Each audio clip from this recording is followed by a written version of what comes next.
up, everybody? Welcome to the channel. Today I'm going to talk about cold air intake, man. There's a lot of questions and debates out there of, what's a good cold air intake, what's not a good cold air intake, what makes the most power, etc., etc. And I went through the whole research of the Peabodys, the JLs, the LMIs, the whole 9 yards, price comparison, sound comparison, as well as power comparison. And I pretty much think, me personally, you're getting about the same thing with every one.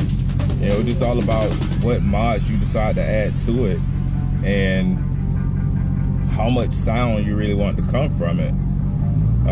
As far as power is concerned, it was stated that the intake that I went with, which is a K&N Typhoon, actually produces good power, just the same as the rest of them. It says the same as the rest of them. But I chose to go with that intake, man, and I personally have to say that I love it. Of course, there is no major power difference, I guess you can say, just from simply installing the intake.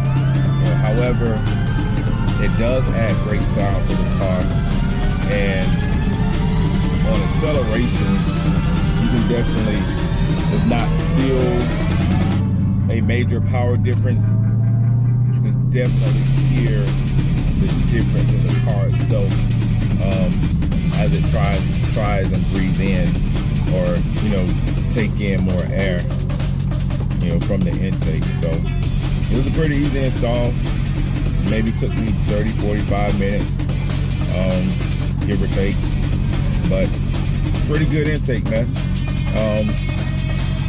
I'll do a few sound flips and let you all hear a bit very shortly. Let me know what you think. Tell me what your thoughts are in comparison.